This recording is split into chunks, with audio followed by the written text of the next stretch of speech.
Well, the 15th season of the Autobahn Sportscar Challenge continues in earnest. Just a handful of weeks ago, we headed to the World Centre of Speed to Daytona. But now it's the home of Petit Le Mans that hosts round number 2, Michelin Raceway Road Atlanta.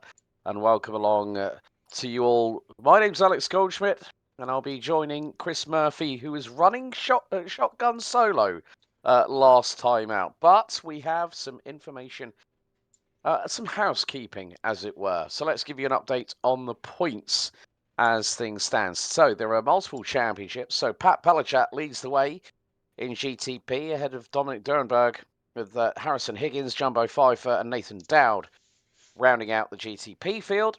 Bradley Haley and Bradley Haley and Carter Kundigo round out the 2 cars in GTD, and now we've doubled the populace for that this time around. LMP2, it's Kadin Richardson and Justin Negrete that round out the top 2, 8 points apart. Matthew Denise and Kevin Santana rounds out the top 4. Then GTD AM, a big contingent so far this season. Paul Slavonic leads the way ahead of Brian Bennett, David Fernandez, Mark Kudrowski, and Joshua Wolf rounding out the top 5. Solpec Precision Racing lead the Autobahn Teams Championship presented by Haley Agency, head of Composite Performance, Sector 5 Black, and Sector 5 Black PB Haley Agency. And more to the point, as part of the Autobahn Sports Car Challenge, we also have the Autobahn Endurance Cup, which takes place over 4 rounds: Daytona, Road America, Sebring, and Spa. Now, this runs all the way through till April of next year. And at the moment, well, GTPs is Pat Pellichat leading the way. And it's basically the scores as you see at the moment. The next round for the Autobahn Endurance Cup will be on the 8th of December at Road America, America's National Park of Speed. But with that in mind, qualifying has been completed. And Chris Murphy, things are looking rather racy here at the traditional curtain call for the IMSA WeatherTech Sports Car Championship every single season. Qualifying was very, very close indeed. It was Brandon Wilson that took pole position in the BMW M V8 Hybrid number 19. Pat Pellichat had a bit of a drama in his last run in qualifying, binned the car into the wall in the 919 Porsche, starts on row number 1 alongside Wilson.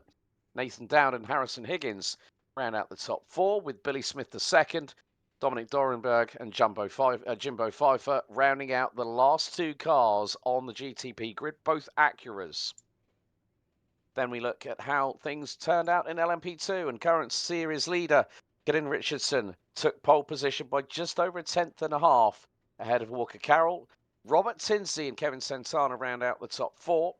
Matthew Denise, Mo Islam and Justin Negrete down at the bottom end of the field. And more importantly, Justin Negrete and the number 66, Delara, did not set a lap time in qualifying. Then we go to GTD. Robert Cast takes pole position in the number 42, and that is the Mercedes AMG Evo ahead of Bradley Haley in the 428 Sector 5 Racing Ford Mustang. Carter Kundiger and Jason Kinger round out a very compact GTD field. Last but by certainly no means least, GTD Am. Brian Bennett took pole by over 0.3 of a second ahead of the Porsche 992 GT3R of Paul Slavonic. Samuel de Oliveira in the Ford Mustang from Portugal, and also David Fernandez from the same nation rounds out the top 4, with Ford in the top 4 itself. 2 Porsches making up 50% of the top 4 on that grid. Chris Sherburn in the Acura NSX, Mark Kudrowski in the Audi R8, Leonard Swaby in the number 55 McLaren, Rich Minkler, Dale Green, Paul Lindsay, Sheldon Rosenbaum, the latter not setting a lap time in qualifying. So, Chris, it's going to be an interesting one here at Road Atlanta, isn't it? Because we've got that uphill climb. It's a very, very short circuit. 2.54 miles, 12 turns. Of course, turns 1 to 3. You've got the uphill S's, so there's a traffic risk, especially with the lap times you saw in qualifying, around about a 10 to 12 second differential. T5, they've got to watch out for that wall on the right, and especially with that curbing. The back straights, multi-class passing, 10 turn A, turn B, heavy brake, dive bombs, inside, outside, and then the downhill section at turn 12 coming down underneath the bridge. It really is going to test everyone here for this 60-minute race for round 2. Yeah, last week at Daytona, we saw it pretty wide open. You know, Daytona, you had the high banks, get up a lot of speed, little technical section through the middle, but Road Atlanta here, a lot of elevation change. You come up on a couple of blind hills, and with this many cars, especially spread out with the speed differential between the GTP and the GTD, you know, if you're not paying attention to what's on the track in front of you, you come up over one of these hills and run across one of those slower cars pretty quickly.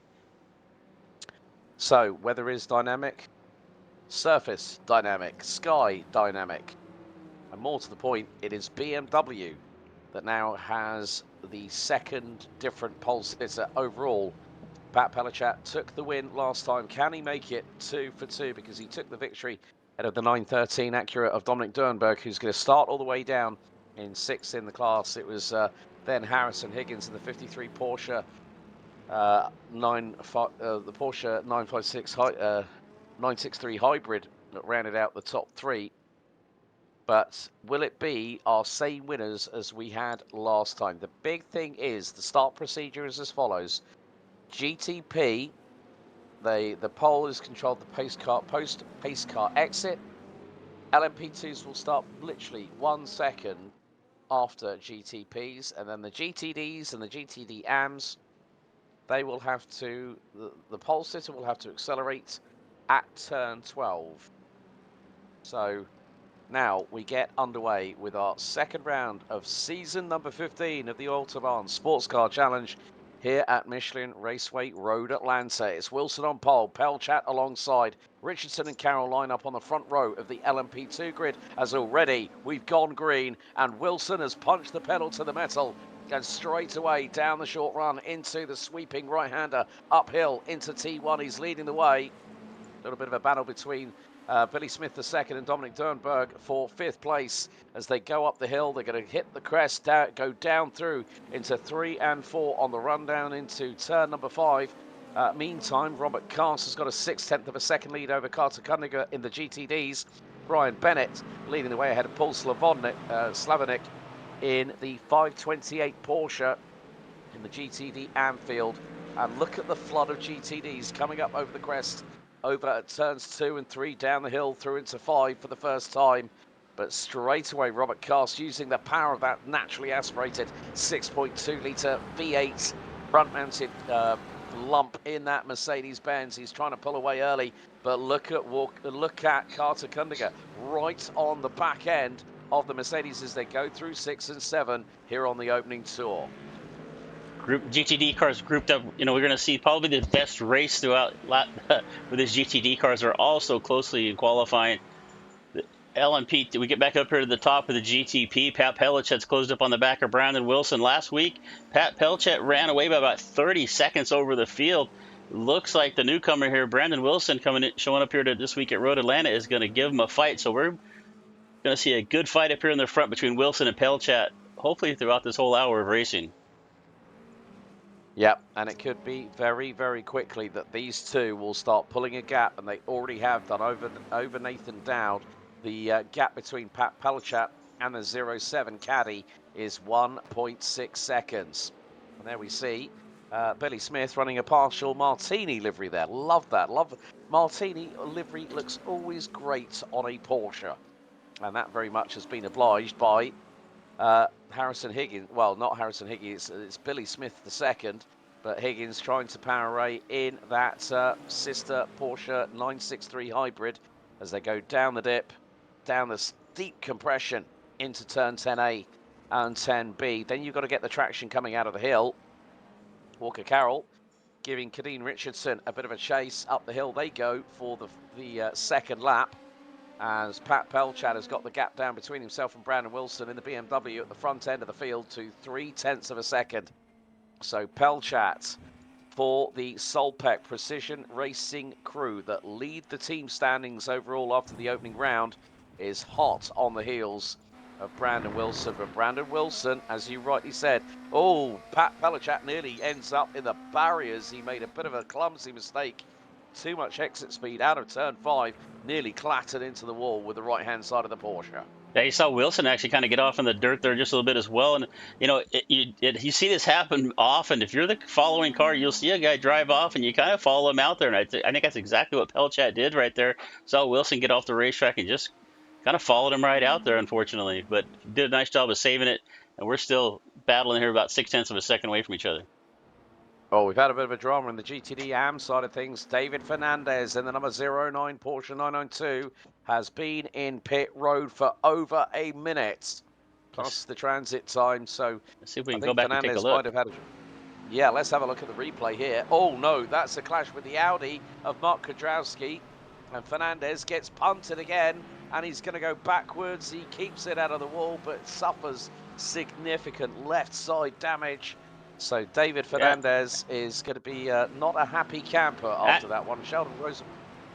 Yeah, I was going to say, it might have actually been a little bit of a neck code issue there as well. It didn't look like they were near quite enough close for contact, but unfortunately, Fernandez, you know, sometimes you get just a little too close at the wrong time, and that's going to happen to you, and Fernandez pays for it. Yeah, I mean, you can be that close, and Mr. Netcode does appear on occasion, and that is exactly what has happened to David Fernandez, the Portuguese driver in the 09, one of the many privateers in the field for the GTD AM classification. But still, we carry on. The show must continue, as they say. And I have to say that Brandon Wilson for GTSL Esports in that wonderfully liveried BMW M8 hybrid. For those wondering about technicalities when it comes to engines, the engine itself is actually from the old era of DTM from 2012 until 2019, when it was a 4-litre V8 naturally aspirated engine. BMW thought, well, let's stick it in the GTP cars. And so they bolted 2 turbochargers on it. And again, Wilson runs wide out of turn 5. Don't really get caught out that often by track limits. But here comes Composite Performance Platinum's Kundiger trying to close in on Robert Carson, the number 42 Mercedes. He's really, that Mustang is firing on all those eight cylinders, and he's trying to give chase once again to Robert Carson. I mean, this has been a great battle, both at the front of the GTP and the GTD field. Meantime, updates on GTAM. Brian Bennett has got a 1.2 second lead in the 161 Sector 5 McLaren. He's ahead of Paul Slavonic in the number 528 992 Porsche. Meantime, Kadeen Richardson has a 2-second lead over Walker Carroll for the LMP2 class lead. So we're only 6 minutes in. Meantime, David Fernandez has retired from the race, I'm afraid. After nearly 3.5 minutes on his marks in pit road, has called time. So a real shame for the Portuguese driver. And now the GTP cars are coming up against GTD lap traffic, back marker traffic. I knew it was going to be early. Oh, Brandon Wilson. Brandon Wilson was so close, and Pelchat's got through. Pelchat got through. Nice I move knew there. that was going to happen. Yeah, Wilson came up on that lap cars pretty quickly. I don't think he anticipated it, and they kind of come up that hill like we talked about earlier.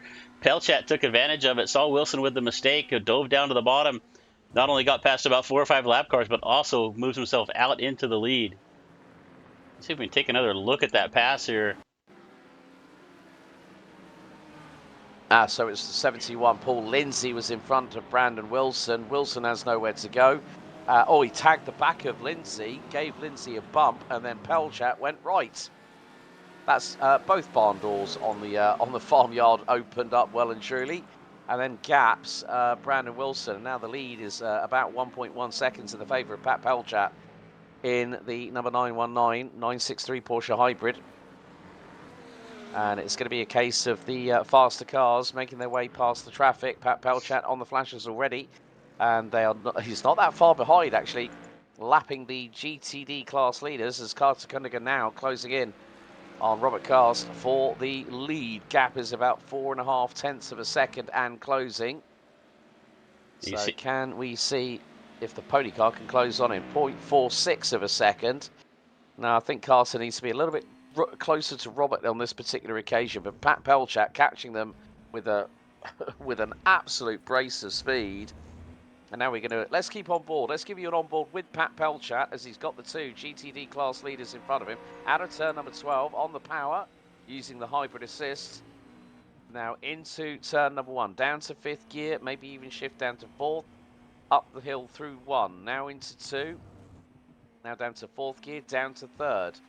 Having to use a little bit more steering angle, and then it's out through 4, and then it's this deep compression zone up to 5th gear. And he's going to be down at least 1 gear, 4th gear out of turn 5. Runs it very, very wide, and it's the short run up to turn 6. Here at the top part of the circuit, down to 3rd gear.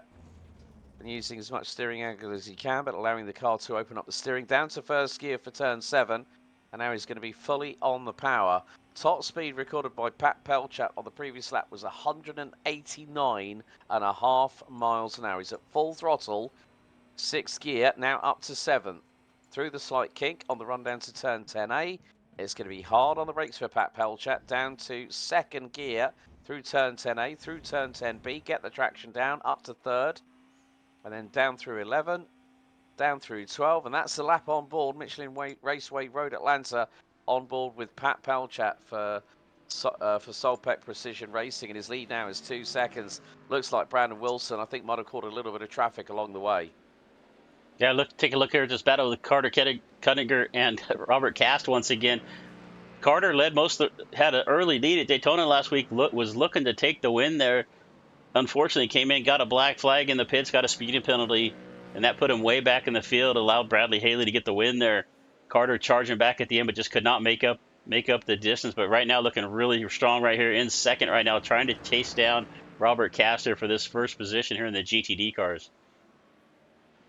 Yeah, it's going to be a case of power versus power, so to speak. But whoever can keep it on the black stuff better is going to have the better opportunity. And of course, with regards to this, they are at some point, when you look at the fuel limits, GTD and GTD AM have a 67% fuel limit, which effectively means that they are not going to go for a full hour unless they make a pit stop. Now, obviously, depending on how long that fuel lasts them here at Road Atlanta is going to be more to the point of how they deal with the slipstream. So Carter Kundigan's got himself in a better position because Robert Cast is just punching a hole through that dirty air at the moment. Yeah, and take a look at our leader here, the GTEM, Brian Bennett. He's got a good advantage over last week's winner, Paul Slavonic. He's also got the GTD car, Jason Kinger, right in between the two of them, so a little bit of cushion there. Brian Bennett just doing a really nice job here, putting down some solid laps, not making any mistakes. And right now, he's looking to pick up his first win of the season. If he can stay here for another 48 minutes and 48 seconds anyway. Yeah, that's going to be quite crucial at this particular point in time because we're not even 15 minutes into the race and the drivers are pushing 10 tenths.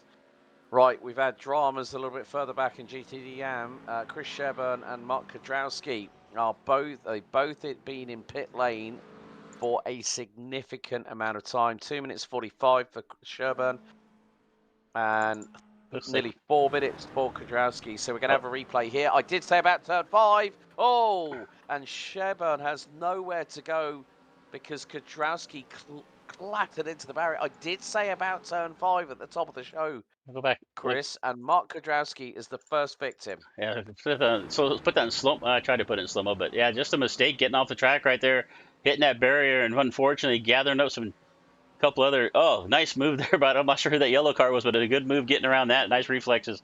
But yeah, unfortunately, Kudrowski's going to be the first victim of turn 5 here today. So that's another 2 GTD AM cars coming into strife at that particular moment. But Pat Pelchat in the Solpec Precision Racing 963 Porsche Hybrid, making clear his intention. He wants to make it 2 for 2, because after this round, it's going to be Mobility Resort Motegi on the 27th of October. Just a reminder of those people out there on the calendar. Motegi for 60 minutes for round 3, October 27th. Mosport, or Canadian Tire Motorsport Park as it's known, November 10th, 60 minutes. Then it's going to be Long Beach, 24th of November. Road America for the second round of the Autobahn Endurance Cup on December 8th. Portimao, January 5th for round 7. Mount Panorama round 8, January 19th. Jerez for another 60 minutes, round 9, February 2nd. Indianapolis Motor Speedway, February 16th for round 10. Sebring round 11, March 2nd. Hockenheim, March 16th for round 12.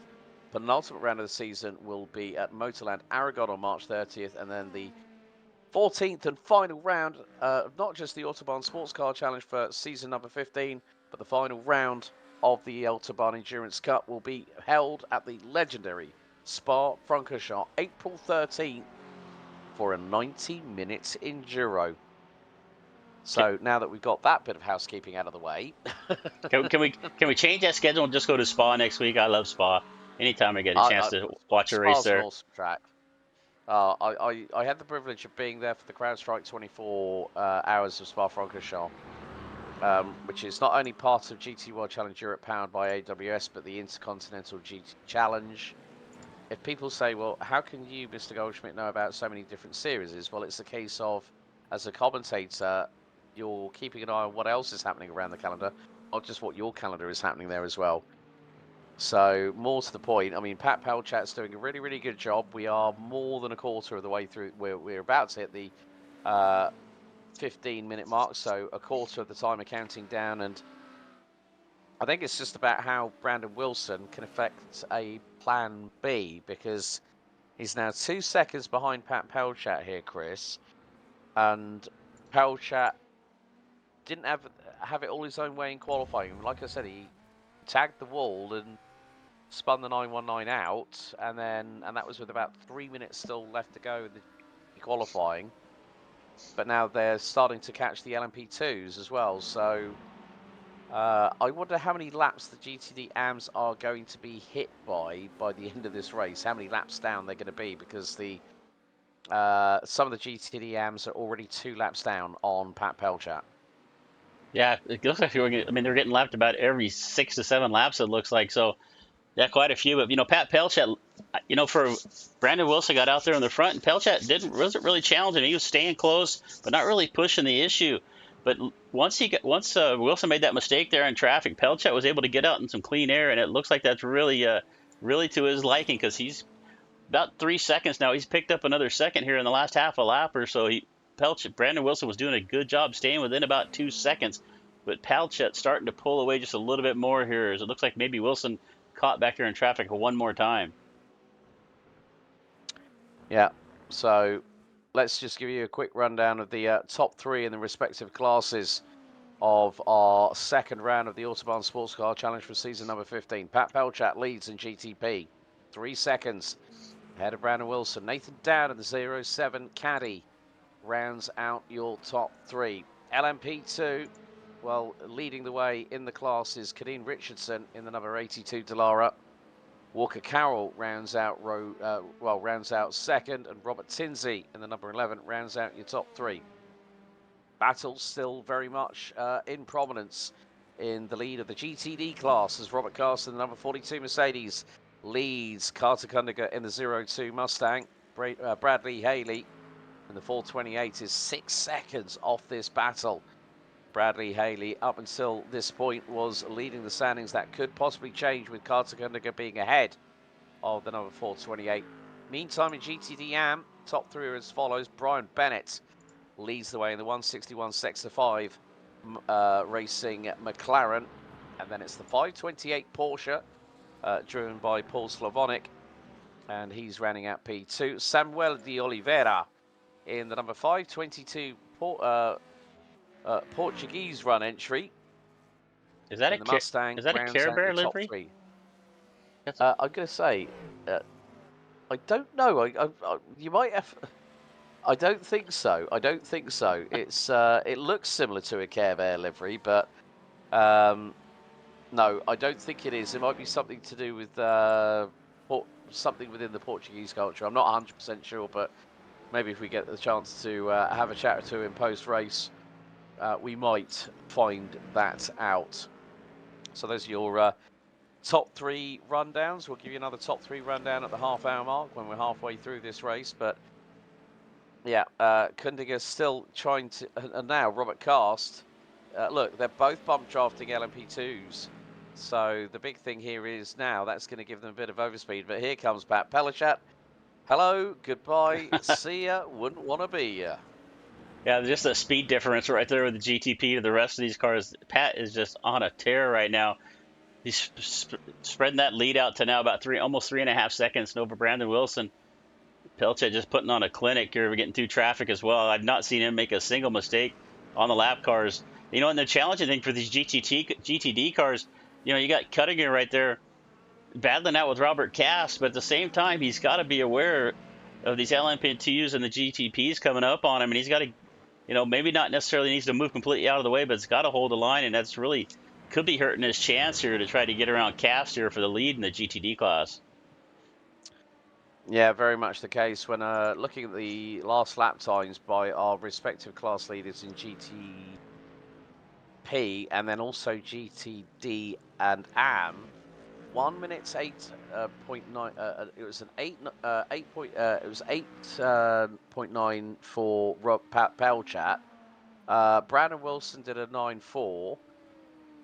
Robert Cast did a 17.9, and Brian Bennett in GTD AM did a 17.975. So we're looking at nearly a 10-second differential, folks, in comparison with the lap times around here at Road Atlanta. So the GTPs, of course, they are governed within a certain specification in an agreement between IMSA and the Automobile Club de l'Ouest, who do the LMDH, that is the sister category of the GTPs for the World Endurance Championship. And Pat Pellichat still, I mean, he's still, you can tell he's really, really pushing hard because that gap now has gone up to 3.7 seconds. As you rightly said, Chris Murphy, Pat Pellichat for Solpec Precision. Oh, Walker Carroll's got in the wall. That was Walker Carroll from second in LMP2, has just got off at turn 7. Let's have a look at the replay. So into 6 he goes, carries a good amount of speed, and it's onto the grass. He's going to, he's understeered. He's understeered off. Got that right rear tire off in the grass over there, and that was not able to collect the car, get it back onto the asphalt, and actually caused that little oversteer, or excuse me, the understeer, pushed him right off the racetrack.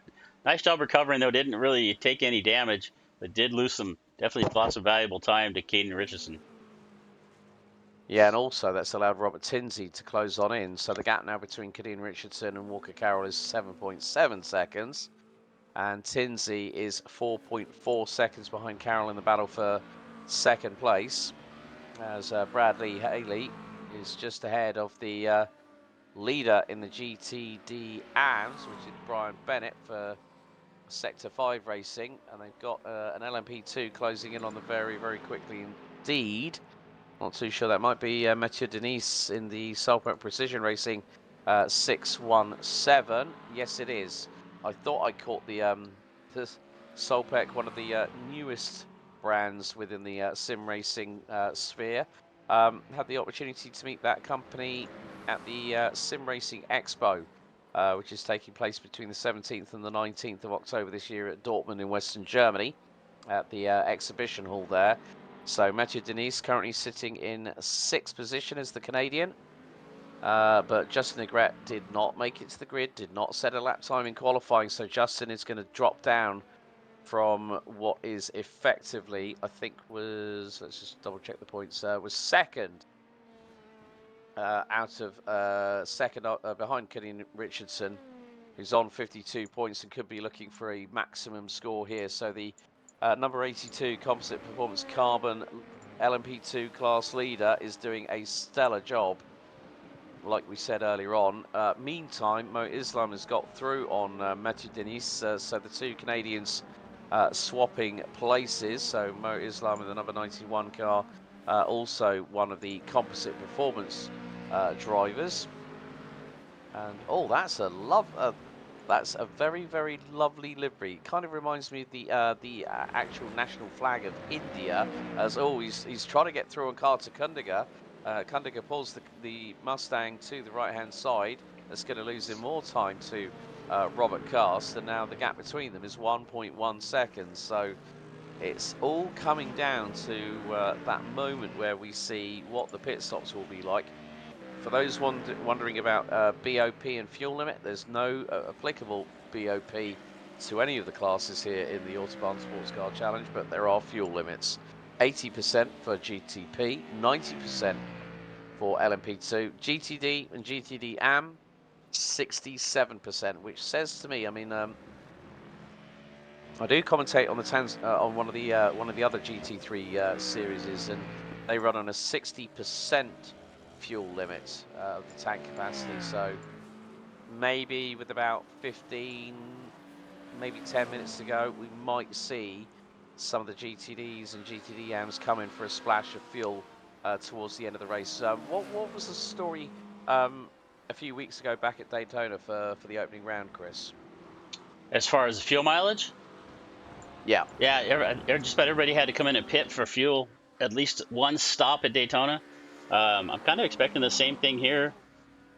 At least one stop to at least get a splash. But yeah, I do remember Carter Cutting getting a black flag for coming to the pits a little too fast early on. So we're definitely gonna have to make at least one stop here on this 2.5 mile track for sure. Yeah, well, if he gets a black flag, that's an instant 40-second stop and hold penalty in the pit lane if you're speeding into pit lane entry. If you're speeding out of pit lane, it will be a black flag, and then that's an automatic drive-through. So, but Brandon Wilson, I think he's starting to struggle a little bit here, and he's just trying to get through on the 71. Paul Lindsay, currently running P5 in GTD AM. He's got Lyndon Swaby, the Jamaican driver, just in front of the number 55 McLaren. So this could be an opportunity. Paul Lindsay trying to close in on Lyndon Swaby. And more to the point, Porsche aren't known for their straight line speed when it comes to the GT3 cars. But the handling here at Road Atlanta should be in the car's favour, and also be a little bit more edgier and sharper on the brakes as Paul Lindsay comes out of turn 10B, up over the crest of the hill, underneath the bridge through turn 10. Okay, he's diving into pit lane. So Paul Lindsay is the first designated pit stopper that we've had. We've already had two retirements. David Fernandez and Mark Kudrowski in GTD AM. Chris Sherburn is back on the road after 4 minutes and 4 seconds on his marks in pit road. So Paul Lindsay, oh right, here we go. Carter Kundiga has got one right up his rear at the minute. Couldn't really catch who that was. It was either a GTP or an LMP2 behind him. So Carter Kundiga is trying to see if he can close on in to Robert Cast, and that's going to be a tall order. But it depends on the fuel mileage of both the Mustang and the Mercedes. The Mercedes with the bigger engine, that is actually one of the Acuras behind. So I think that's Chris Sherburn. in the number 007, which it is the case. So good for Chris for getting the car repaired, and still that gives him an opportunity of getting more points than the likes of Kudrowski, Fernandez, and Rosenbaum. I mean, obviously Rosenbaum not taking to the track in both qualifying and also the race in the number 87 Chevy Corvette Z06 GT3R. But I think this is a battle that I have to say here. Brandon Wilson here, Chris, is fighting a losing battle at the moment. As Billy Smith II is in the number 70 Porsche in pit road. Yeah, I was going to say, it seems like every time we click over to Brandon Wilson, he is catching lap traffic at the wrong time, and he did right there again. Caught him going up into turn number 6, was not able to get by him quickly, and I think that's what's costing a lot of time here. I think he's had really good pace, but just unfortunately the lap traffic not following his way, and that's allowing Pat Pelchat to just grow that lead out even more to almost 6 seconds now at this point.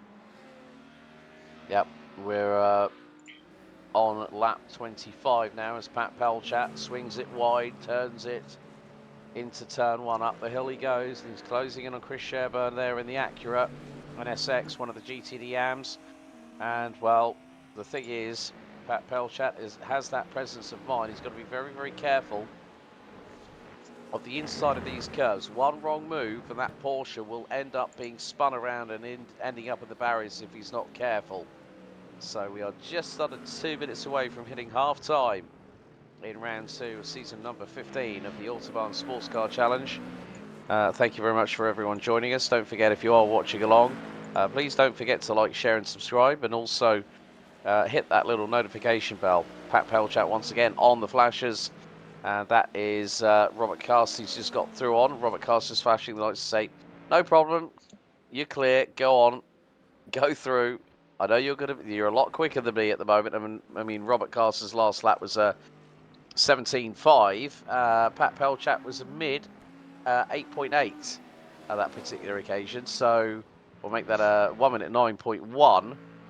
But Harrison Higgins trying to do what he can. He's 4.7 seconds back off of Nathan Dowd, the GTP side of things. I mean, Nathan currently 5th in the standings in the Sector 5 Haley Agency Cadillac V Series R. But, you know, he's trying to do what he can, more to the point. But Harrison Higgins currently sitting 3rd with 40 points. But it's been a tale of two halves, really, for a lot of the competitors. Of course, with now having doubled the population of GTD cars on the grid, where I see a list of, I think it's about 8. We've got half of that, as Kevin Santana now pits from P4 in LMP2. But the gaps are really starting to extend out rather significantly at the top of the GTP, LMP2 and GTD AM fields right now. The only main battle for the race lead is between Cast and Kundinger in GTD at the moment, so to speak here, Chris. So things are getting into a bit of a flow, but when we have those pit stop cycles very shortly, that will upset the apple cart ever so slightly. Yeah, it's just the key is going to be getting into the pits. It's a tough pit to get into here, but getting in smooth, getting off smooth. Don't speed, but carry as much speed as you can, because you could gain a few seconds just coming in and out of the pits if you do it right. And I think that's what Carter's going to have to do here. He was doing a good job of hanging on the back of Cass there, but starting to fall back now, almost 3 seconds off the leader there in the GTD. So Carter Cunningham, I think, is looking forward to his pit stop and see if he can come in. I don't know if they're going to take tires or not, but he just needs to get in smooth, and unlike what he did last week at Daytona. Right, okay, we're past the halfway point of this race. Let's give you all your top 3 rundown. GTP still Pat Pelchat looking for 2 for 2 at the moment, and he's 6.4 seconds ahead of Brandon Wilson in the number 19 BMW MV8 Hybrid, which has the fastest lap of the race, 1 minute 8.411. Nathan Dowd in the number 07 Sector 5 Racing Cadillac V Series R rounds out your GTP. top 3. Now, focusing our attention, it's Kadeem Richardson that leads the way in LMP2, and he has a substantial 9.4 second lead. Well, that's going to change because, as I say that, Kadeem Richardson comes into pit lane. Walker Carroll in the number 16 could inherit the lead. Yes, Walker Carroll is now going to take the lead of the LMP2 class on lap number 27 for the contingent, and it's going to be that Robert Tinsey will be into second position. Mo Islam is about 18.4 seconds back, but Kadeem Richardson for the moment hangs on to that third place. There's Mo Islam. But now we go to GTD. Robert Cast in the number 42 Mercedes now has a 3.4 second lead over the 02 Mustang of Carter Kundiger in the GTD class.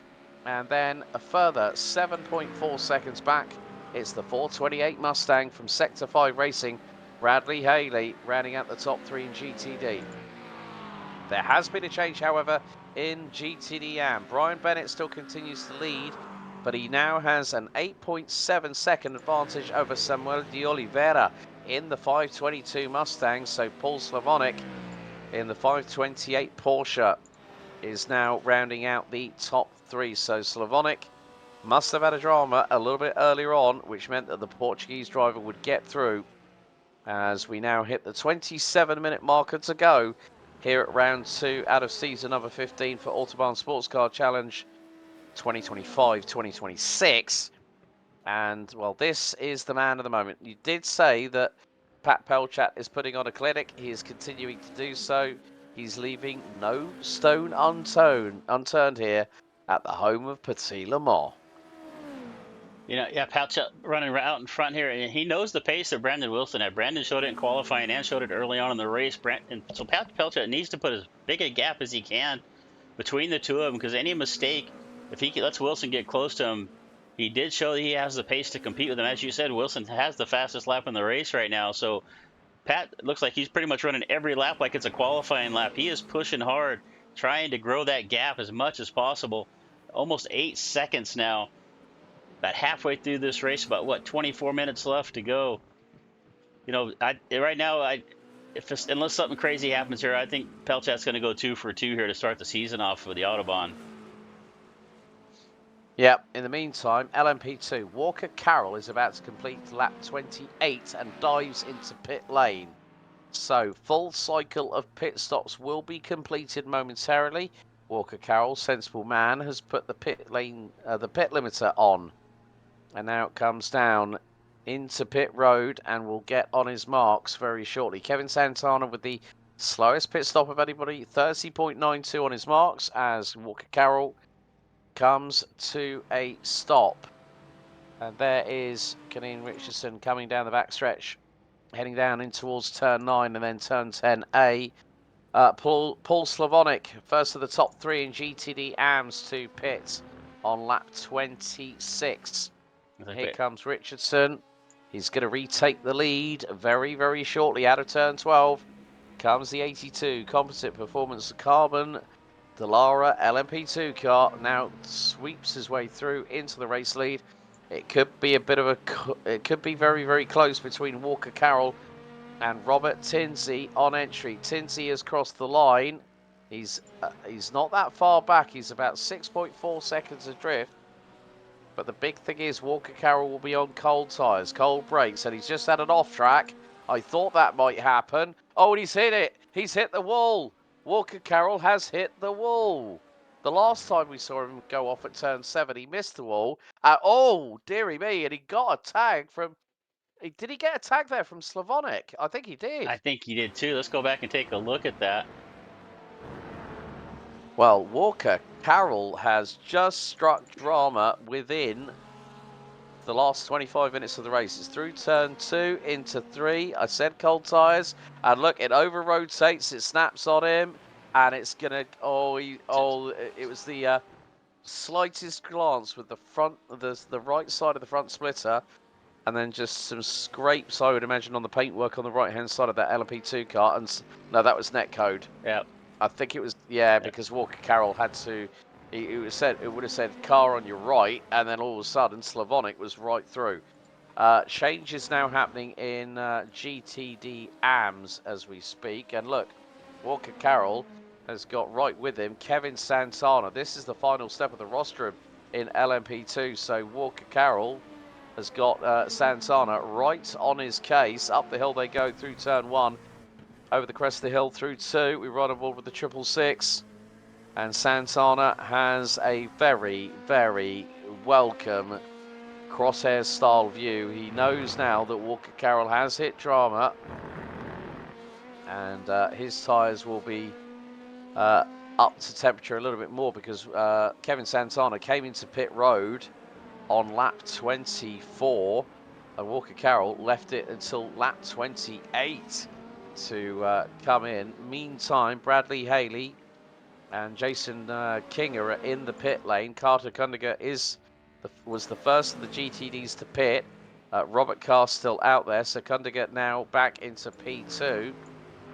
But the big question will be, that is the big $64,000 question at the moment. When will Robert Cast come into pit? He's about to complete lap 29 and has led every single lap of the GTD class race so far, as Kadeen Richardson is closing in on Carter Kundiger. And now Cast dives into pit lane. This is going to be a very, very short pit stop. I'd probably say between 16 to 17 seconds if Cast gets it right. But now Kundiger making his way out of turn 7. This is going to be very, very close. But bearing in mind, Carter Kundiger was the first one in the GTD class to pit. Samuel de Oliveira has just served his track limit slowdown penalty. So Robert Cast in pit lane at the moment as Kundiger now goes through into turn 10A. 17, 18. It is possibly going to be close because Kundiger is, I think, might be a little bit closer this time. And Robert Cast out of pit lane is going to be leading as there he is going through into turn 2. So Robert Cast timed it to perfection and has gotten out of the garage, or gotten out of pit lane with around 21.5 minutes to go, and he is 6.6 seconds ahead of Carter Kundiger. I think Kundiger could have pushed a little bit more on that lap, but bearing in mind his tyres may still have been building temperature. However, we've already seen it with Walker Carroll earlier on that you can make a mistake in pit lane. Meantime, what I can say now is that Walker Carroll is finding traffic, and that is not going to help him. There is Kevin Santana. They're going to go through out of turn 5. Oh, it's the Solpeck Porsche just in front of them, spins it at 5. Oh my goodness me. That might have been Rich Minkler, I think. Let's go back and look at that one. I didn't think Walker Carroll was close enough for contact right there, but I don't think he was. Maybe just trying to get out of the way. We'll go back and take a quick look at it here. Oh, he got so loose. Look, the Porsche caught the curb. Yeah, the Porsche got loose. Rich Minkler, I think that was, got very, very wide, and Walker Carroll had to have cat-like reflexes, but that put him straight into the clutches once again of Kevin Santana. So there is a battle going on. It's brewing. It could be getting towards some kind of explosive warfare very, very shortly. As you see, Nathan Dowd, and I think that's that's probably Dominic Dernberg in the 913 Acura that's just got through on the 2 LMP2s. And there is, that's Nathan Dowd in the 07 Caddy closing in on them. And you can see, even with the fact that the GTPs per lap are around 3 to 4 seconds quicker than the LMP2 cars. So the GTPs, we're still seeing, I've just seen top speed indicated by Brandon Wilson, 193 miles an hour. Incredible. That will be with a lot of back marker traffic in front to help him come out of turn 7 and heading down on the run down to turn 10A. So that car is definitely quick in a straight line, but that performance nevertheless is not helping Brandon Wilson from GTSL Esports to close down that gap to Pat Pelchat. However, over 2.5 tenths of a second we're taken out. We've got 18.5 minutes to go until the checkered flag here for round 2 out of season number 15 for the Autobahn Sports Car Challenge. So it's going to be interesting how these drivers now go full guns blazing here, Chris, right up until the checkered. Yeah, there's no, you don't have to pit anymore. You're on what tires you have. They're going to have to take you to the end, take care of them as best you can. But, we see the field pretty spread out here as we anticipate. I kind of thought that we were going to see a fight all day long in the GTP, but, as we've talked, Pat Pelchat has done a good job putting some separation, but Brandon Wilson's actually closing in the last few laps.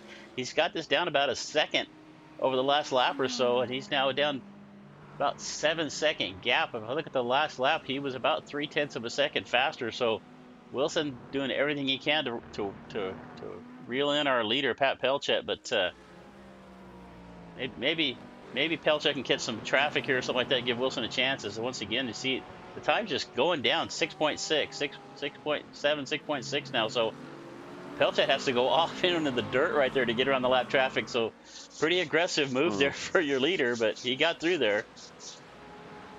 Yeah, he's got to be a little bit braver on his decisions, and he gets through. I think that was Dale Green in the sole Aston Martin V8 Vantage that we have on the field, the 979. So more to the point, looking at Sector 2, Pat Pelchat 21.3, Brandon Wilson 19.4, and look, the gap has tumbled. It's now under 4.5 seconds. So now we do have a fight on our hands. But the thing is, Brandon Wilson this time is catching the traffic at the right point. It's down the main back straightaway in towards turns 10A and 10B. The gap now is 4.3 seconds with 16.5 minutes to go until the checkered flag. We have completed lap number 37 here at Michelin Raceway Road, Atlanta, the home of Petit Le Mans, the traditional final battleground for the IMSA WeatherTech Sports Car Championship. But it's the number 71. Oh no, that's the second time Paul Lindsay's been in the way of Brandon Wilson.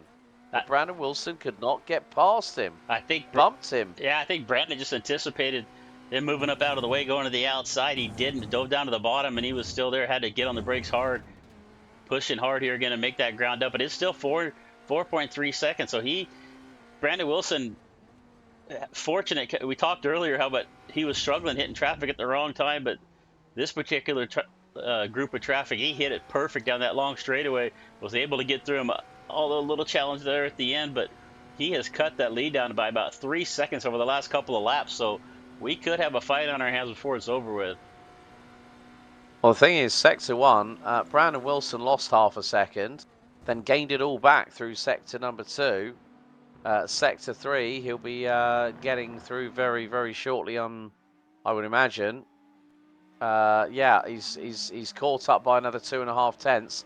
The final sector, he's taken 2 tenths, so that gap is now 3.9 seconds. Brandon Wilson signalling the charge of the cavalry, saying to Pat Pelchat, okay, we've got 15 minutes. Let's see what you're made of, son. Let's go for it. Let's go to war. Let's go to battle. And Pat Pelchat is squeezing every single extra ounce of time out of that 963 hybrid. That wonderfully black and gold, very, very minimalist, but very, very sleek livery on the Solpec Precision Racing number 919 as he fires his way at full velocity, at full throttle, down from turn 7 in towards turn 10A. We're going to have a replay here. This is Matthew Denise for Solpec. Oh, this is not going to go well, I fear. And it's going to be the back end. Oh, he locks up the brakes. That's the same thing we saw from Walker Carroll early in the exact same spot on the racetrack, just right coming off the corner, that little section of straightaway right there, and just the back of the car coming around on him. Oh, right, okay, well, that was Paul Slavonic going away, getting away from him, but Brandon Wilson now 3.8 seconds. Meantime, battle for GTD AM. Brian Bennett has got a charging Portuguese man of war closing in on him. Brian Bennett has got Samuel de Oliveira apparently half a second behind him. there is Samuel de Oliveira. Well, it's actually more like 14. Ah, right. That's probably where I've gone wrong, because the fact is it's showing half a second. I'm getting rather excited there, but unfortunately, the GTD AMS it is a bigger gap. It's 14 seconds, but Samuel de Oliveira started P3, now up to second. Paul Lindsay has gained 6 places in the GTD AM field. He started down in 10th and is now running a genuine P4 ahead of Dale Green and Seoul. Aston Martin has made up 4 spots. So Dale Green, the privateer in the 979. And look at the brightness of that livery on that Aston Martin. If you put Google Maps onto iRacing and told it to check out Michelin Raceway Road Atlanta, that's the car you would see. Yeah, I think he went into the color palette and said, "Give me the brightest yellow you can find," and threw it on I it. think it's yeah, that's definitely a banana boat there, is that Aston Martin, but props for Dale Green to give us a car that we can easily recognise. Well, Meantime, gap between Pelchat and Wilson, 2.68 seconds. Now, looking at the previous sector times, sector 1, Brandon Wilson lost over a tenth and a half. In sector 2, he gained that back. Another 2 tenths in sector 3. Sector 4, he gained about nearly another tenth. So Pat Pelchat is going to have eyes in the back of his head once this man closes in, and he's got Samuel de Oliveira just in front of him. So we'll be able to use that GTD AM as a little bit of a buffer and a slipstream. And then there's also the 412. That's Jason Kinger. That was the car, actually. So apologies there to Rich Minkler. It was actually, I think it was the 412 of Jason Kinger that did actually spin out earlier on, and nearly caught out Walker Carroll at turn 5 earlier on in the race. But 2.4 seconds. you see it right there. Sector 1. Yeah, there we go. They're both in the same shot. And look, Brandon Wilson has the BMW's full. He's got the high beams on. There's Brandon Wilson saying to Pat Pelchat, "Okay, hello. Remember me?" Like Cole Trickle said to Russ Wheeler in a certain movie known as Days of Thunder. If you know, you know. A little bit of film trivia. I like to throw at least one film reference into every broadcast I can, apart from when it's karting. Then there's more motorsport references than I can shake a stick at. Yeah, the last race we did together was Smoking the Bandit, so fitting that it's Days of Thunder in this one. Exactly. But I think, you know, Wilson definitely has the fire in the belly right now. He's absolutely charging in the number 19 GTSL Esports BMW MV8 Hybrid. 1.5 seconds as here we go. Pat Pelchat, wrong place, wrong time for traffic. That's not what he wanted. He's got Brian Bennett right in front of him from Sector 5 Racing, and the gap is now a second. Look, there he is. There's Wilson. There is Wilson, and he's now got through. And that gap, with 10 minutes to go, is now a fraction of what it was 5 minutes previously. It was 6 seconds. It's now 7 tenths. Folks, get your beer of choice, get your soft drink of choice, and get that popcorn on standby. Yeah, I was wondering if Pat Pelchat was maybe saving some tire, doing a little bit of gamesmanship, but I don't think he gave up. You know, we talked earlier that Pat really needed to put the distance between him and Wilson. He had almost an 8-second lead at one point, so for Wilson to close that up, you know, maybe Pat Pelchat had an off somewhere or something we didn't catch, but Wilson has just done a great job cutting this distance, cutting down this gap. I think it's just been the combination of Pat Pelchat just really bringing the neck of that 963 hybrid, but also catching back marker traffic. I mean, Wilson's caught back marker traffic, and he had dramas earlier on in the race, whereas it seems like the race has come to him as they've got a couple of GTD back markers in front of them. This could be the moment where Brandon Wilson pulls the pin, and that is Carter Cunningham. They've just got through on at turn number 6. Wilson times it to perfection, and he's right on the rear. Could this be the moment that might decide the race victor for season 15, round 2? Wilson chasing down Pelchat like a man possessed. And now it's going to be the opportunity. Can Wilson? Yeah, I think you're right. I think maybe Pelchat. I don't think it's the fact that Pelchat hit trouble. It's more the case that in the latter stage of the race, he has been hitting the back marker traffic at the wrong time in comparison with Brandon Wilson. There's Robert Cast, the GTD leader. He's now got to try and get through. Cast stays out of the way. Wilson duly follows behind. And the gap is now 4.5 tenths of a second. Now down the twisties, through into 3, into 4. They've got Dale Green just in front, and that's not what Pat Pelchat needed now coming out of turn 5. Oh, he's had to thread the needle. Here's Wilson. Wilson's got the lights on. Through into 6. Now this is what Wilson needed. He needed something like that to happen. Out through turn 7. The BMW is going to be able to outdrag the Porsche. And now we go out of turn 7. Here with 7 minutes and 40 on the clock to go. Wilson in the slipstream. Now Pelchat has got to anticipate what the man in the BMW is going to play in case of a trick. And they are nearly bumping panels. Wilson to the outside, and he's through. Wilson with 7 minutes and 22 seconds to go with an audacious round the outside manoeuvre on Pat Pelchat. Retakes the overall race lead. Inspiring stuff, but look again. Paul Lindsay in the way ever so slightly, but this time Brandon Wilson's made a mistake. Pat Pelchat nearly wheel to wheel up the hill through 2. Oh, they nearly touch. And Wilson holds on by the thinnest of margins and holds on to the race lead.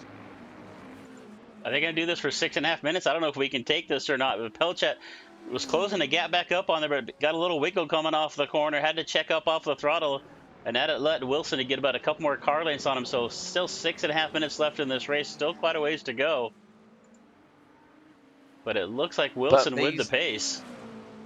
I think, well, Wilson waited for that moment, and Dale Green. I think the thing is that Pat Pelchat, he had the flashes on, and sometimes, well, there's that rule that's effectively written that if you are the slower car, you stay on the racing line, and that's exactly what Dale Green did. But I think maybe, with the closing speed, I mean, sometimes even someone like Pat Pelchat can get caught out, and we have seen that happen. Brandon Wilson was getting absolutely demolished by Pelchat in the early stages of this race, and now I think in the words of this kind of adage probably rings true, is that it's the boots on the other foot, so to speak, for Pat Pelchat, and Brandon Wilson now has a lead of 1.15 seconds. We have 5.5 minutes on the clock, so that's probably going to give us maybe another 6 laps of racing, including this one until the checkered. But I mean, Pat Pelchat would have not wanted that Aston Martin to be in the way, because the way he was flinging that car through turn 5, the more that he went over the curbing coming out of turn 5, the better momentum you had through the corner. And when he saw Dale Green, he instantly had to react, and straight away Brandon Wilson did not need a second invitation coming out of turn 7 and going into turn 10A. Now, took advantage of the situation. You said it perfectly right there. Pelchat just kind of getting caught behind the lap car. Wilson taking advantage of it right there through 10A, through the S's there, or 10A and 10B as they call it here at Road Atlanta. But great run right there, great finish. I thought Pelchat was going to be able to hang on to the back of him, but now about a second now between Pelchat and Wilson, and they're going to catch up with some lap traffic here. Let me take a look at my screen. Who have they got in front of them? That looks... that is Mo Islam in the LMP2 class. Yeah, they're going to catch up with a little bit more traffic here before this race is over with. About 3 cars here in front of them right now with the 91, like you said, Mo Islam, and a couple more. Looks like one of the GTD cars up there as well. So let's see how this works out here for Wilson, if he can get lucky, because he's got a second and a half now back to Pelchat. Yeah, Pat Pelchat, I think at this moment in time, Chris, has got to be wishing for a little bit of a miracle, so to speak, because, as you said, when Wilson made that move after he and Pelchat were literally wheel to wheel, and I think I nearly lost all feeling in my vocal cords at that point. He's just hoping, but Pat Pelchat again, well, they're both catching traffic now. They're both catching traffic. So at this point, it's Wilson's race to lose, like it was Pelchat's about 3.5 minutes ago at this point on the circuit. And now there is Kevin Santana that Brandon Wilson manages to expedite his way past very, very quickly indeed. So through out of turn number 7 here on what is lap 49. So by the time that Brandon Wilson crosses the line, we'll have 3 to go until the checkered flag, I would imagine. Dean Richardson still comfortably leading. He's ahead of Robert Tinsley, who's now second, having started on P3. Robert Carr still leads GTD, but now has a 6.3 second advantage over Casey Kundiger. Brian Bennett has led every single lap of this motor race and is doing a sterling job. 14.7 seconds ahead of Samuel de Oliveira, as Walker Carroll has just caught a track limits slowdown penalty. But there is Tinsley in the number 11 car, very patriotic livery in the red, white and blue of the flag, the Star-Spangled Banner. And I do make sure I get that right every time I say it, because I nearly dropped a clanger one time when I nearly got it completely the wrong way round. I'm not going to tell you exactly what I said, but Wilson. Well, it was the Spangled Star Banner. That's how I accidentally said it. Was it? Which is an honest mistake. Yeah, it's an honest mistake. Isn't the Union Jack red, white, and blue though too? Yes, it is. But considering the majority of our competitors here are under the nationality of the United States of America, but Brandon Wilson now trying to get through on Chris Sherburne, who I have to say, give Chris credit where credit is due. He has toughed out this race despite having spent so long in the pit lane after that early drama. You know, you got to give credit where credit is due. I always give credit. You know, I guess I just hate quitting. So you'll never see me quit a race ever. If I'm 10 laps down in an 11 lap race, I'm going to stay out there, and I give him a lot of credit for sticking it out. You know, it's easy just to pull off when it's not going your way, when you have something happen. But to stay out there and finish the race, get whatever points you can, and get the experience. You know, that's the big thing right there for Chris Sherburne. So just get out there and make some laps. That's really all you got to do. He's running the James Bond number right there, 007. So I'm not sure how I was going to tie that together, but it's just a reference. No, shame it's not on an Aston Martin.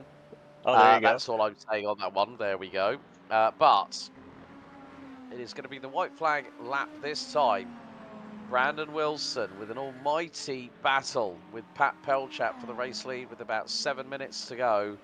Takes the race lead now on to lap number 52, the final lap of this race, as the MV8 hybrid of GTSL Esports Brandon Wilson, the number 19, has done a stellar job. The battle that started by effectively Wilson being able to catch time on Pat Pelchat, taking at least 2 to 4 tenths of a sector per lap.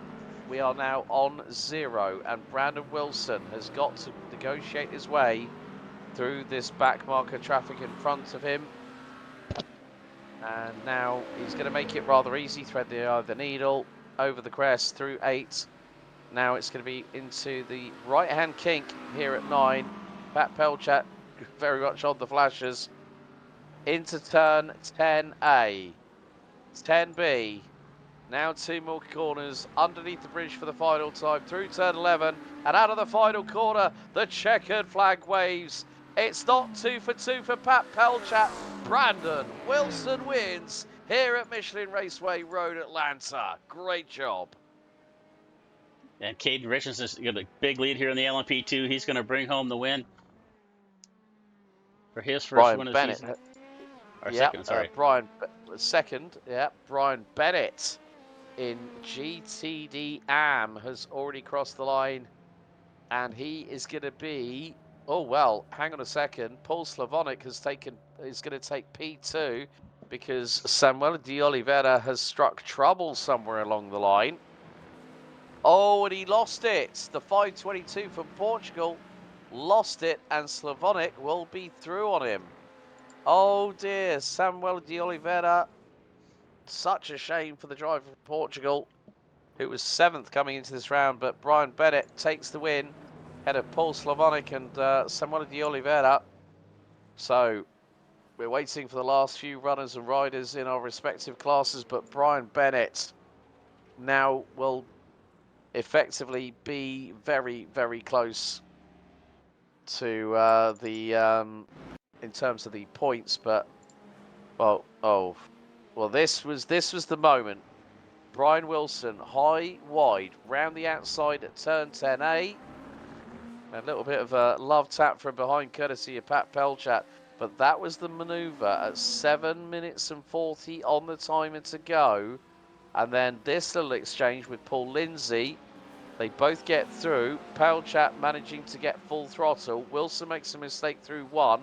Pelchat tries to go around the outside through into 2. Takes the inside line, but Wilson able to keep the throttle pinned. And that was the manoeuvre that decided this motor race. Brandon Wilson saying to Pat Pelchat, well, you know what? You're not the only one that can fling a GTP car around a circuit. What a race, Chris. What a What a race. great, yeah. Last week Daytona was every leader was kind of gapped out. Pelchat was led by 30 seconds in that race. Just an exciting race here at Road Atlanta. We thought it might be a little more technical, so we thought it might keep the cars closer. But Wilson, Pelchat was almost 8 seconds out to the good. Wilson was able to close that down, take the win here today. Just a fantastic race. And it looks like we may have a couple of guys waiting to get in. We've got Brandon Wilson and Keaton Richardson in there. I want to bring him in here for you, Alex. Okay, let's have a chat with our overall race winner for round 2 of season number 15, Brandon Wilson. Welcome to Victory Lane. I have to say, my friend, struggled in, caught back marker traffic whilst trying to chase down Pat Pelchat, but that manoeuvre at turn 10A with around about 8 minutes on the clock left to go, that was a hell of a manoeuvre. Dude, oh my God. Like, I felt like I had pace over Pat the whole race. I made that mistake going into turn 7. The GT3 just kind of caught me out a little bit. Thought it would be carrying a little bit more speed into there. And yeah, the whole race, you know the saying, traffic gives and takes. That entire first stint, it was just taking constantly. Like, I think I had a little pace over him. But every lap, it just seemed like he had no traffic, and I was getting all the traffic through the S's and just parts where you can't overtake. But yeah, so I knew going into pit stops, I had to do something different. I was hoping that he wasn't going to take tires. He didn't end up taking tires, so I was like, okay, well, now's my shot. So just trying to keep the car clean on the first 3 laps out of the pits where the tires aren't in the optimal window. But then 4th lap, once they switched on, it was game on right there. I was locked in hunting Pat down, and I think he caught a little bit more traffic in the second half. So maybe traffic does give and take. But yeah, I have a lot of history with Pat from other leagues. We often race each other really well, so it's great to show up here first race and come out with a win against a great driver in Pat. Yeah, I mean the thing was his counterattack coming out of turn 12 was something awesome to watch. I mean, you guys were pretty much wheel to wheel going through turn 2 on the very very next lap. Like literally, we're watching the slow mo of him being right with you, about half a car length behind. But yeah, like you say, traffic giveth taketh away. For him, he was. I think, as you said, when the BMW switched its tires on its 4th lap after the pit stop, the car was a rocket ship. You were gaining at least Yeah, anywhere between 3 to 5 tenths, in some cases half a second, in the middle 2 sectors of the lap. But I think that's what we wanted to see, and we could see the gap coming down. It was like 8 seconds, and then before we know it, 5 minutes later, you're right with him. So, Yeah. but a great job nevertheless, Brandon. A great job, buddy. I mean, hats off to you. Yeah, no, thank you. It was actually been a really rough week around this track. I done a bunch of IMSA races and lost like 400 I rating this week just from stupid crap that can happen at this track. So to be able to throw that to the side and just focus on right now and come away with a win was awesome. Can't wait for next week or 2 weeks time actually. Yes, indeed. We'll be back for round 3 for the 60 minutes of Motegi. Before we let you go, Brandon, anyone you want to give a shout out to? Shout out to my guys at Hyperion. I recently joined this team around the time of Indy 6 Hour, and it's been great since then. Honestly, a lot of fast guys. I think we have some sponsors. Not quite sure. Sim Gaming Expo. I'm gonna look at the car real quick, see if I can find any sponsors. Sim Gaming Expo, I know is one of them. We'll Sorry, let you that's all I remember. got. You know what? Brandon will let you remember them for next time, buddy. But Yeah. congratulations on the W and well done here at Road Atlanta for round 2. Well done, buddy. Thank you. Also, Tam Livery and Eye Predictor. Got some people in the chat helping me out. Thank you. Brilliant. Brandon Wilson, our overall GTP race winner here for round 2. Thank you very much. We'll see you next time on the 27th of October at Motegi. Alrighty, see you guys. So a big thank you there to Brandon Wilson. Let's bring in the man who was his chief rival. Let's bring in Pat Pelchat from Solpec because he did a really, really good job. Pat, second this time around, but you know what? A hell of a battle came at around the 8.5 minute mark when Brandon was right on your tail. Just talk us through the race from your perspective and what happened at that moment when he flung it around the outside at turn 10A. I mean, there's nothing else to say. Rookie mistake on my end. Didn't take tires. Overlooked that during my race prep, and yeah, should have never happened. I had pace. I had the gap. I should have taken tires. I don't know why I overlooked that. That's on me. It was a lost battle from the time I got out the pits. At the rate he was catching me, I had a bad run of traffic getting out the pits, but it wasn't it wasn't just traffic. Clear something was up, and yeah, and I quickly understood that I made a massive mistake, a rookie mistake, and I didn't take tires. So yeah, that's on me. But still, to have Brandon up against you again, like you said, you guys have competed against each other multiple times. What was the feeling like when seeing him on the grid with you once again? I'm happy. I'm happy. It's it just sparked a fresh fire into this championship, and we had battles. Well, back in the LMP1 days, well, it's about 4 or 5 years ago now. 5 years ago, and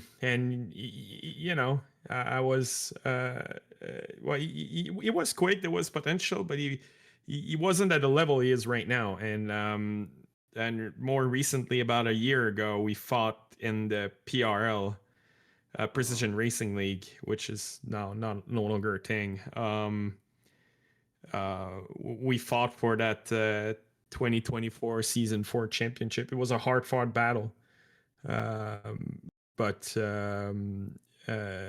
yeah, and I won that championship. But yeah, it's gonna be. I'm letting you guys know you're gonna have one hell of a championship on your hand. It's gonna be a battle all season long between me, him, and I. I know we're all gonna spend a lot of time practicing, building sets, and just trying to get the best on track. Yeah, you know what? I mean, that's just whetted my appetite, Pat. It really, really has. It's going to be two drivers that know each other very, very well, going toe to toe, mano a mano, and just like we've seen, for those folks that haven't seen you guys battle before, they're gonna have to get their popcorn and their soft beverage of choice, soft drink of choice, ready to see what happens between you two, because I cannot wait to see it. But Still, nevertheless, this keeps you in the lead of the standings overall in the GTP class. So still a first at Daytona and now a second here. Who would you like to thank before we let you go? It's, everyone, but Brandon for joining this championship. It's gonna be yeah, for sure. You guys are everyone's gonna have one hell of a season watching this. Is gonna go down to the wire. We're not gonna give us each other an each. So yeah, and my team Solpec Precision Racing as always, and our sponsor Broadsy, and mostly Solpec. So yeah, and you guys, thank you for the broadcast and everything. No problem at all. Pat Pelchat, our runner-up this time around. Pat, thank you so much for your time. We'll see you at round 3 at Motegi. Well, thank you. So a big thank you to Pat Pelchat there, who's just had a chat with us. Next up, let's bring in Kadeen Richardson, our winner in the LMP2s. Kadeen, good to have you in here for the post-race interview show. Well, that was a pretty commanding race for you in the composite performance carbon number 82 Dallara, winning by 25 seconds. Must be a good feeling when you can win a race by that amount of time. Yeah, it's a really good feeling. My practice this week really paid off. I think I have like 12 hours on this track. Mm-hmm. So I had some good pace coming into the weekend at least. Yeah, I mean the thing is that it's good that we've got a variety of different drivers. I mean, obviously Justin, who was battling with you at Daytona for the season opener, not on the grid. Well, I don't know whether he had any issues getting onto the grid, but you know, you still have got some really, really good competitors in there. You've got Robert, you've got Walker, Kevin. You know, Walker at one point he did have a couple of dramas, nearly had Kevin on his rear wing, but I think hopefully the LMP2 class should flourish over the course of this season. Wouldn't you agree? Yeah, it should be a lot closer. This weekend was a bit of an outlier because of Petit Le Mans, so had to focus a lot of time onto the track. The rest of the season, I believe the results are going to be a lot closer, since we'll all be coming from the same point of no prep. And also the fact that this helps you to continue your lead in the LMP2 division of the Autobahn Sportscar Challenge. Thoughts ahead of Motegi when we go there on October 27th for round 3 of the season? Yeah, Motegi is a great track. Lapping the GT3s there, always a great time. It's gonna be there's gonna be a lot of fun moments, I'd say. Definitely. Well, congratulations on your second win in succession here in season number 15. Anyone you'd like to thank before we let you go? Yeah, I gotta thank the broadcast. I gotta thank my teammates over at Arte Esports, helped me build this dock or setup for the week. I gotta thank the sponsors, Aqualine Performance and Automoto Couture. Thank you guys. Brilliant. Well, Kadeen, well done on the W. Congratulations. We'll see you next time out for round 3 at Motegi. Yeah, thank you. See you next time. Okay, big thank you to Kadeen Richardson. Let's head to GTD and bring in our race winner. It's the number 42 of Robert Cast. Robert, good evening. Congratulations. Welcome to Victory Lane and also the post-race interview show. Carter Cunningham gave you a little bit of a fright early doors in the race, but you managed to pull away to a 6-second advantage when hitting the checkered this evening here at Road Atlanta. Yeah, just like last season, he's there, and we have some good runs together. It's always fun battling with him. I was just trying to maximize my fuel saving a little bit and see if I could stretch that. But there was a few moments. I don't know if you guys caught that. Things got a little crazy in the S's. Kept it together though, and just kept on driving.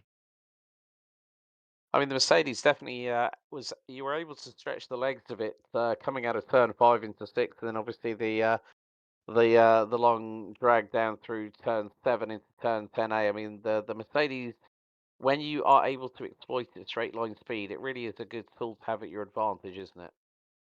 Oh, for sure. I was tinkering with some stuff before the race, and I took one click of wing, which isn't much, out of our set that we ran for Petite, and it was just moving. So I was having a good time just out there, letting it do its thing and just along for the ride. And of course, hopefully, we see a few more GTD cars populate on the grid. But I mean, it was wonderful to see you and Carter battle for the first 15 minutes or so. Mercedes versus Mustang, which is what we now see in IMSA and now in the World Endurance Championship as well. I mean, it should hopefully be a possible good season for yourself, Carter, and the rest of the crew in the GTD brigade here for the 2025 2026 Autobahn Sports Car Challenge season. Oh yeah, I'm gonna make sure I come back around and keep having a good time with Carter, and we just do our thing and we're out there just having a good time together. I'm constantly in his ears, messing with him while we're driving, wondering what he's doing, if he's beating me on fuel or not. So we have fun. That's the main thing. I think, yes, there is that competitive edge that you want to have over your opposition, but that's what this community is about. It's all about having fun and enjoying going full throttle and not having to worry about any sort of real invoices to be paid at the end if you have a tangle with the wall. But Robert, congratulations on the win tonight. Anyone you'd like to thank before we let you go? Just to thank our team, GT Dynamics. We put together a pretty fast car. We didn't get to really show it at Petit Le Mans, but we had some good races and we're constantly growing and having a good time. So just GT Dynamics and my old crewmates over at Composite, Carter and Dominic, and even Caden. He was a member. All good guys. It's always fun racing with them and seeing them out on track. Brilliant. Robert, thank you so much for taking the time to talk to us. And we'll see you hopefully on October 27th for round 3 at Motegi. Sounds good, gentlemen. Take care. Big thank you there to Robert Cast. But last but by certainly no means least, our winner in the GTD AMS, it's Brian Bennett that joins us. Brian, good evening. Good evening. How y'all doing? All good. Well, firstly, welcome to Victory Lane for the first time here in season number 15. You must be feeling good after that one. Yeah, it went, pretty easy, I suppose. Once we got a little bit of a gap, I just kind of took care of the car and everything worked out. Yeah, I think you ended up with a big margin of victory. I think it's like 28 seconds, which was pretty much on a par with what Caden had over Robert in the LMP2s. But I think one of the biggest things that surprised me is how quickly the GTPs caught you guys in GTD and GTD AM. I think by the 6.5 minute mark, Pat Pelchat was already catching people and passing them. Just tell us from your perspective as a GTD AM driver, what's the first thing that comes into your mind when you see a GTP in full front and center in your rear view mirrors flashing the lights? Well, I'm usually ready for them. I look at key points on the track. I'll look at the relative and see, unless they're sneaking up through a crowd, right? Yeah. So if they're not in a pack, you'll see them coming, and if they're 3 seconds behind at turn 6 or 7, whatever it's called, they're going to get you by the far end of the back straight, and so on and so forth. So you can kind of predict when they're going to get there. And then I haven't raced with this league for a couple years now, and then there's some new guys too. So sometimes you wonder how aggressive they might be. I know that both Brad and I were surprised by one driver not going for anything when I actually thought he was. This is near the end there when I was in front of Brad still. We thought he might try to get both of us, and you're prepared to have some excitement. But then he backed off and just followed us both through some sector or another. So it's kind of surprising. Yeah, but still, this puts you a little bit closer to Paul in terms of the GTD AM standings anyway. So puts you in a good frame of mind for Motegi in a few weeks' time. Yeah, we ought to be tied, actually. Yeah, I was a bit concerned there at first because that Porsche has better top speed than me. So I kind of thought he'd be able to run me down if he stayed tight in those first laps. And then I hooked a curb in the S's on lap 1 and it almost ended right there. Anywho, yeah, so once we got a little bit of gap, I thought I was going to be okay on fuel saving and such. And then something must have happened to him because Either that or their pit cycle got them both, because Paul and Jason both dropped back a whole bunch early on. I don't know if they pitted early or if they had an incident. Yeah. Well, congratulations on the win, Brian. Which basically puts you level with Paul going into Motegi on October 27th. We look forward to seeing you then. Anyone you'd like to give a shout out to before we let you go? Just the whole team, we all kind of work together. He's in our Discord, but he doesn't show up in chat with us. So he's a teammate for 8 or 10 years. He's been a teammate of mine. Yeah, you should have an advantage at Motegi. The Porsche is normally really good off those corners, so I'll have my work cut out for me there. Well, Brian, well done, and we look forward to seeing you in a couple of weeks for round 3 of the season. Well done tonight. Yep, thank you. Have a good day. Well, a big thank you there to Sector 5 Racing's Brian Bennett, the winner of the GTD AM class in the 161 McLaren for Sector 5 Racing.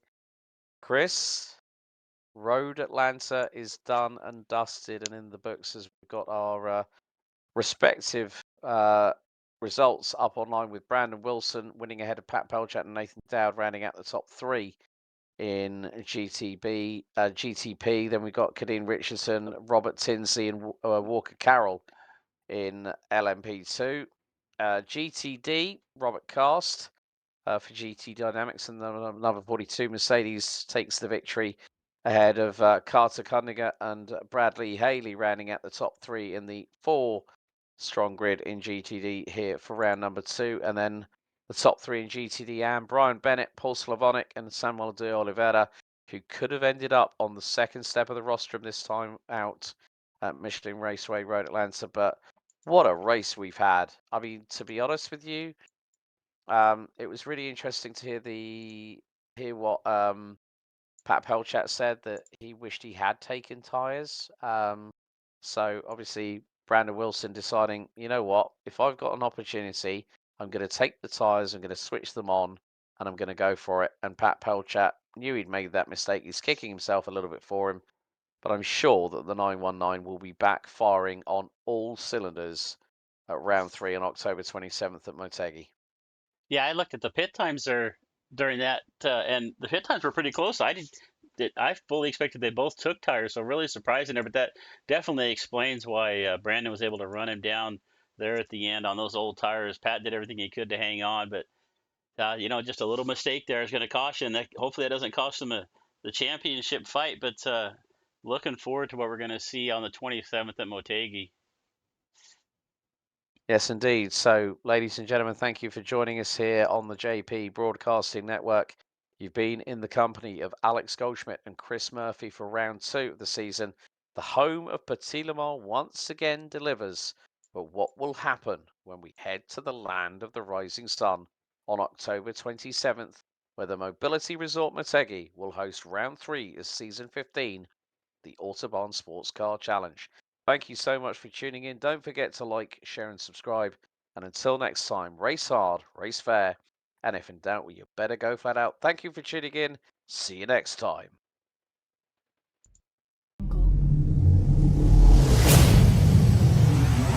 Jungle.